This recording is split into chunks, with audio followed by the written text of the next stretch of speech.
We are still just mercenaries. We live by the sword and die by it. You're different. There was a time you would have left any of us behind without a second thought if Griffith wished it. Did you even notice when it was you started to change?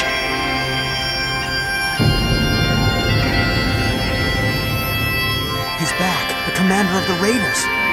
God! He's back! God! He's back! In this world, there must be one man whose preordained course of life is the key to ruling the world. That man could be part of this world's true privileged class.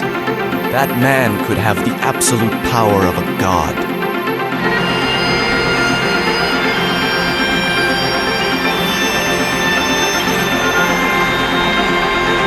Wow!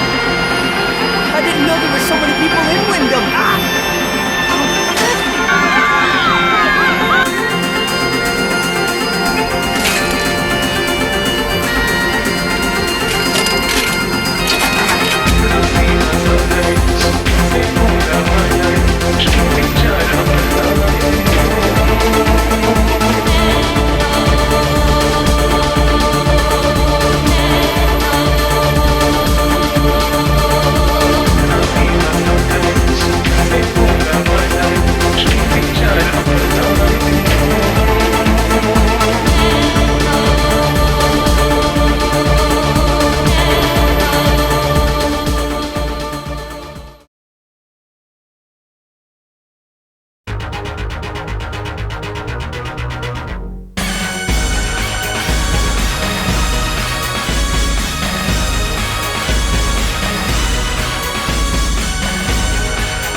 Griffith is a character that I love and hate at the same time. Maybe it's because to me, it felt as if there were two Griffiths, the one under the influence of Guts, and the one under the influence of the BEHELIT's order. Griffith loved this man to the extent he would do anything for them. However, it felt more that he was fattening up the livestock, because ultimately his dream was above them, as he was willing to ultimately step over everyone for it. Despite this, when he was being bathed by Guts, I felt that this was to symbolize how Guts was purifying Griffith. He invoked the love in Griffith for his men that, though warming to see, was really interfering with what those hidden had planned for him. I will have my own kingdom. Those two are key to the Hawks. I will not give them up. Want them, all of them, to get here. Be afraid. This anime is filled with heavy foreshadowing in the sun symbolism that is so heavily used in Hokuto no Ken, such as to show the end or beginning. You can see Griffith charging with the sunrise behind him to symbolize his rise, and once again when he fights Guts to show Guts' freedom towards going on his own path in the beginning of the end. Not only are these two anime similar, Miura once did art for a manga written by Hokuto no Ken writer Okamura. Berserk 97 opens up by telling you something went horribly wrong. It leaves the viewer with intrigue as to what happened to the Band of the Hawk between Griffith and Guts. By the end, maybe Griffith did something wicked, but his rise to the top was glorious to see. Charge!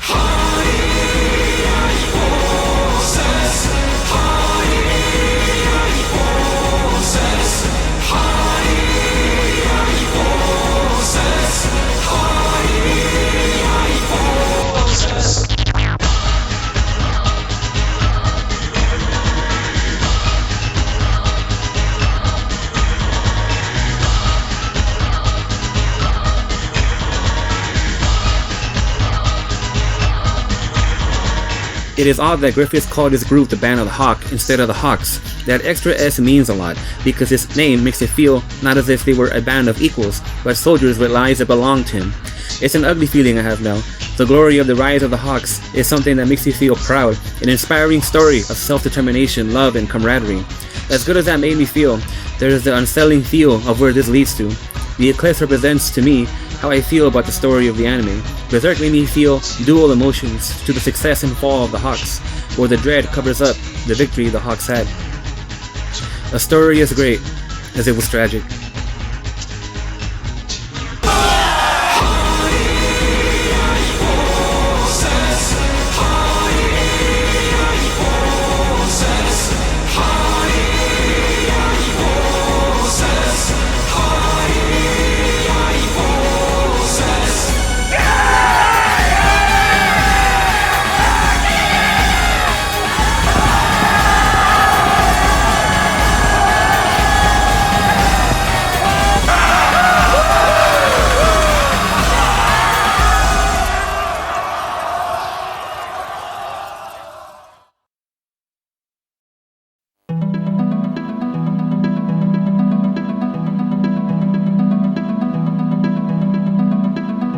Griffith knew what he was doing. The demons behind the BEHELIT only helped him accept it. Was it really a dream? A dream where you would want to end your own life? Doesn't sound like one. I felt Griffith himself was not even sure if he could do this. Deep down, the thought of all these soldiers dying for his dream horrified him and filled him with self-harm. When Guts came into the picture, it changed him. As he said, Guts was the one obscuring his dream, but Griffith's fate was sealed. I don't think Guts had any real free will to stop all this, as he himself became a victim. After being tortured for so long, Griffith's dip put blame on Guts. He was already thinking about getting back at him. Him noticing how close Casca got to Guts at that point was giving him ideas. However, his love for Guts still remained. He tried to choke Guts when he finally saw him again, only to touch his arm once he saw how sad Guts looked. During the Eclipse, Griffith still tried to save Guts more than once. Guts was his only real friend for someone as emotionally broken as Griffith. Griffith is very interesting in how conflicted and unsure he is about himself and his dream, how he feels like two different people, the evil Griffith and the good one that Guts was awakening within him. Griffith going to Charlotte after Guts left felt like a panic attempt to keep moving forward with the dream, that he didn't need Guts, yet he blundered horribly here. Griffith also saw Guts as being able to do the things he couldn't do, while also still convincing himself he could defeat him, not realizing that Guts has surpassed him. Guts is also a powerful force that can take out large groups of soldiers.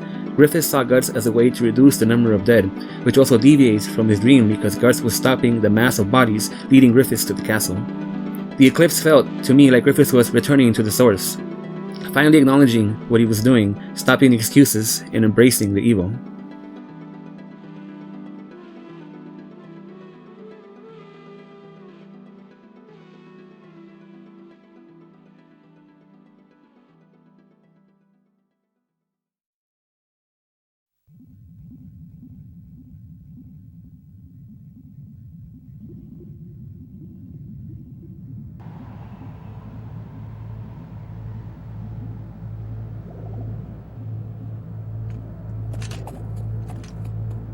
The time of the great eclipse draws near. Soon the demon kings will descend. The Eclipse was the horrifying answer to the questions I had throughout the anime about the mysterious and unsettling things that were happening since the very beginning. The demons in episode 1, Zodd, the giant monster in the forest. It was a shocking moment where I realized that this is the real Berserk, and it was terrifying. Thinking about it now, it should not have been too surprising that something like this happened, because as I just said, the viewers were given hints of it since the beginning. In thinking about Griffith, I came to see just how evil he really was. The Eclipse was partly to get back at Guts. What happens to Casca is horrifying on so many levels because it's not just a heinous act, it violates a lot of what the viewers came to cherish along the way. It destroyed and betrayed the loyalty Casca had towards Griffith. It destroyed and betrayed Guts' friendship with Griffith. It destroyed and betrayed the loving relationship Casca had with Guts. It shows Guts crying at his lowest point as the blood flowed. Not to mention the mutilation that goes on to his body and the gouging of his eye. The first time I saw the Eclipse, I suppose you could say I showed the expected response. I was speechless, and it felt as if I was in a devilish trance, seeing everyone die one by one in the most ugliest ways, the hell-like appearance of the setting, the hopelessness and dire situation it was. Griffith's smile. If there was one death I would say had the biggest impact on me, it was Judo's. To me, he was the level-headed mediator that kept order in the Hawks, always optimistic and determined. His passion to fight lasted until the very end. Despite how clever and cunning he was, however, in the end, he could not pull through and do what mattered most to him. It's an ugly pain, I felt, of characters who deserved better.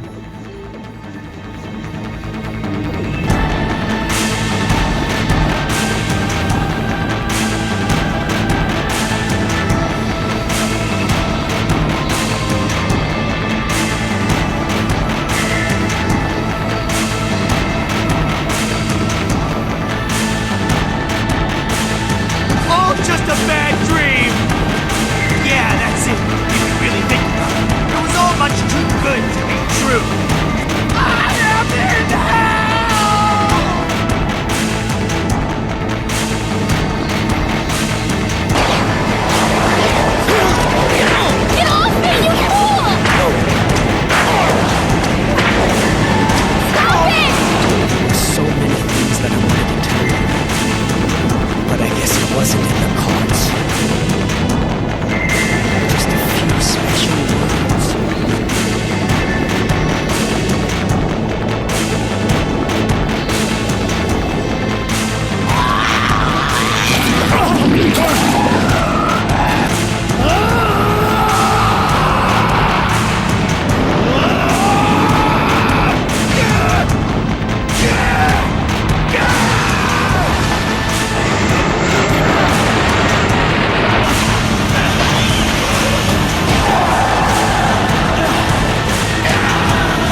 The episode with Zodd was a taste of what was to come.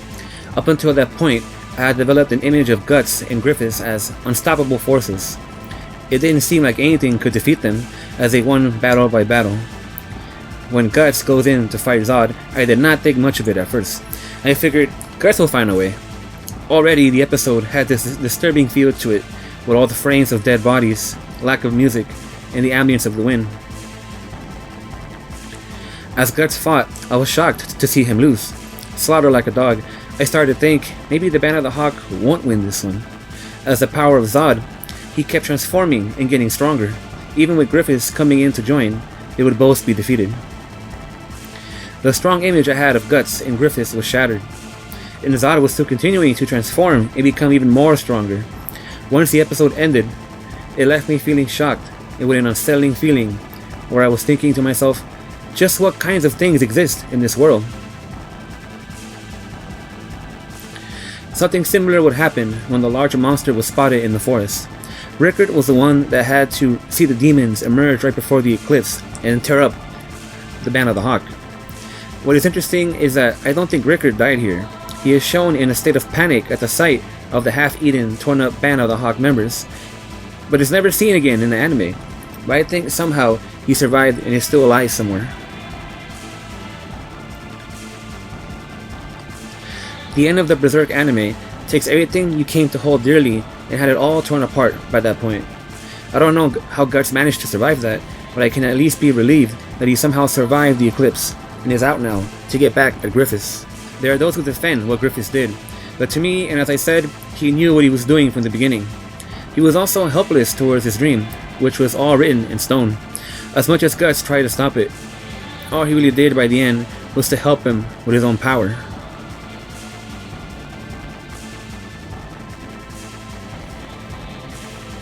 I always wondered why the OP sounded the way it did. It was a song that felt off, as if something was wrong, or twisted beneath it. For me, the OP seemed like a foreshadowing of what was to come in the Berserk anime. What appeared to sound like a normal song had a strange and twisted side to it that I came to see with the anime itself eventually.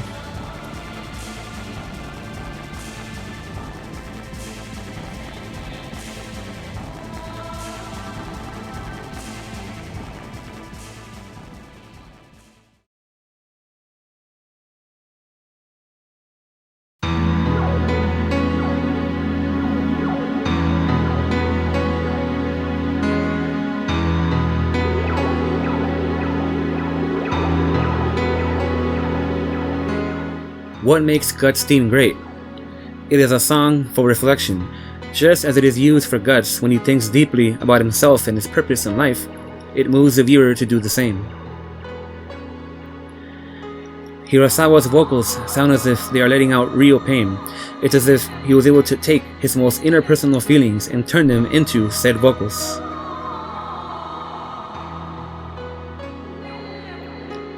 Despite Guts' flaws, his anger, the appeal of him to me is that he is a character that helps you grow and better understand yourself by watching him grow and better understand himself. When Guts' theme starts playing and Guts prepares to philosophize, it is as if I were sitting next to a real human in a forest under the moon, who is passionately and intensely looking for the answers in themselves and finding them. Because Guts' theme to me is not just one about growth, but also about realization.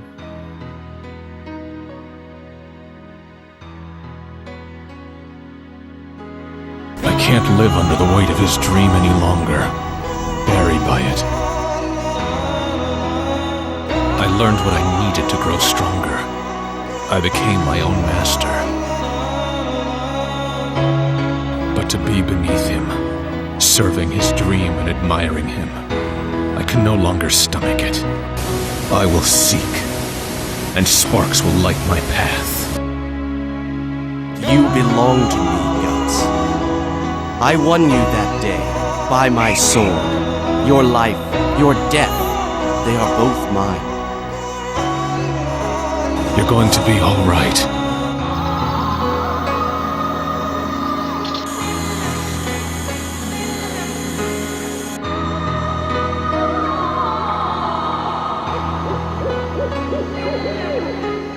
This makes me think about how I started out. I don't want to be the next Digibro or an Endless Jess. I am myself, and I think I've been able to show what I can offer. I don't want to be the next Demolition D, I want to be the first Spirit Chaser. I think a big part of someone is how much they are willing to be themselves. In my own videos, I try to be as myself as possible. I don't try to copy anyone, or say what is safe. I think about what I personally got out of it. I feel most people do the opposite out of fear. As a result, they either copy someone else, or say things that they feel are safe. Cowards.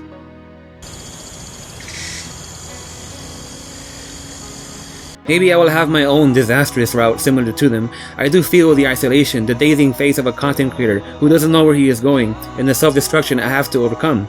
At this point, I have thought about what I want to do. It sounds simple, but I don't think most people think about that. I would say I want to be remembered. I would like to contribute to mankind, and maybe it is strange that I chose anime videos as a way to express myself. Most people feel comfortable living boring, unambitious lives. I'm not going to be like them. I would not like to be forgotten and die that real death when no one is left to remember you.